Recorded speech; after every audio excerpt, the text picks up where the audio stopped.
chers collègues askanu Sénégal maa ngi leen di nuyu bu baax di leen massawu coono di wax ne boo déggee le ministre des finances le ministre de l'économie ak le premier ministre di wax da ngay constater déconnexion bi am maanaam ñàkk yëg gi ñu ñàkk yëg li nga xamante ni moom la askanu Sénégal di dund jamono yi ñi nga xamante ni ñoo fi nekk di tàccu ak ñi nga xamante ni ñoo nekk ci direction yi ak ñi nekk ci xëy na PCA yeeg yëpp ba ci ñenn ñi toog sax nekk membre du gouvernement ndaw ñi dañ leen a wutal xëy ba pare te amuñu xëy te tey difficulté majeure bi ñu am mooy sénégalais yi attanatuñu dund gi nga xamante ni ñoo teg nañ leen ko. Le coût de la vie est excessivement cher. Le 10 novembre passé le premier ministre dafa wax ne fan yu néew dinañ wàññi li nga xamante ni moom mooy ci wàllu électricité beeg yooyu énergie bi fan yu néew un gouvernement sérieux du waxe noonu moo tax ma bëgg ko laaj fan yu néew moom mooy lan ci gouvernement boo xamante ni qui travaille sérieusement la. beneen bi mooy ndaw ñi toujours lay ñëw monsieur le premier ministre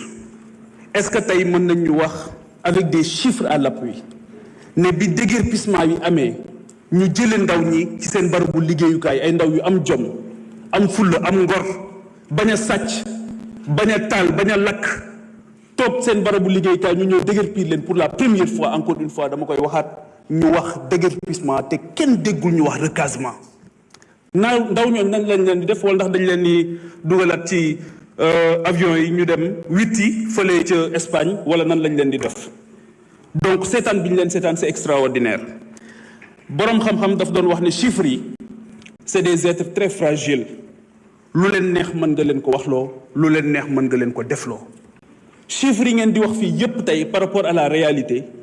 beneen affaire la réalité mooy aujourd'hui li ngeen di wax fii tey ba moo tax bi ngeen jëlee kàddu ba tey lu ci ëpp ci tubaab ngeen ko wax parce que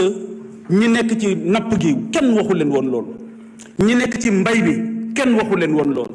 ñi nekk ci càmm gi kenn waxu leen woon loolu étudiants yi université yépp fi mu ne ni moo ngi boy te kenn déggu leen ci yëyu leen ci yàbbiwu leen ci ce qui est inadmissible qu'est-ce qui se passe seen cuune gouvernement bi jàpp naa ne dafa atteindre son seuil de compétence seen cuune xamoon nañ ko waaye seen ñàkk yërmande moom a bett indifférence monsieur le premier ministre ndax yëg nga ne à titre d'exemple lu ëpp juróom-ñaar fukki fan 70 jours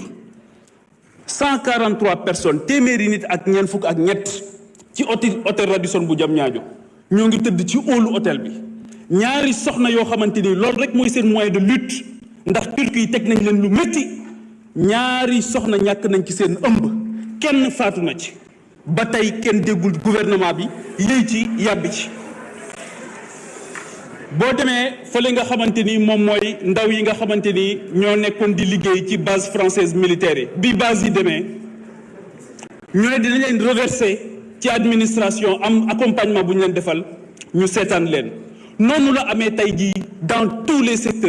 secteurs parapublic comme parapublic ay ñoo xamante ni ñàkk nañ seen liggéey waaw loolu ngeen ne da ngeen ciy sëgg seen bët du ngeen ci wax du ngeen ci yàbbi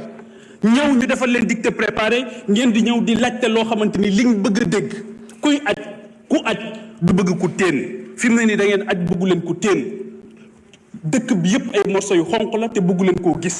ñun nag suñu responsabilité mooy dinañ ñëw wax leen ko ma bëggoon a laaj wax ngeen fi léegi bor bi man jàpp naa ne du njàmbaar ci yéen ngeen nekk di ñu bëgg a rey ak bor bi yéen a wax ne solution am na bi ngeen di ñëw jàngat ngeen jafe-jafe yépp ba xam li xew waaw du ngeen takk seen ndigg yi laxasaayu dem liggéey te ngeen may ñu jàmm ak bor bi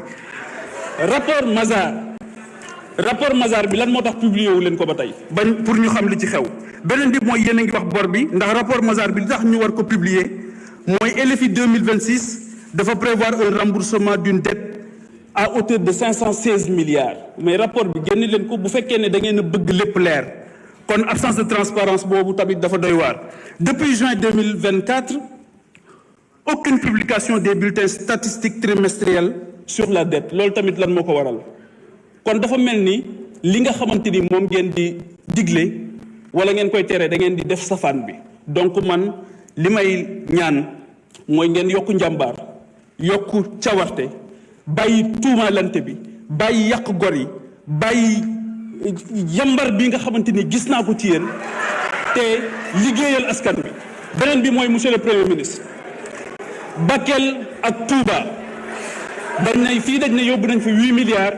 fii ñu ne yóbbu nañ fi 7 milliards 500 millions waaye ba tey ñooñu kenn gisu ci dara kon yokku leen góorgóorlu.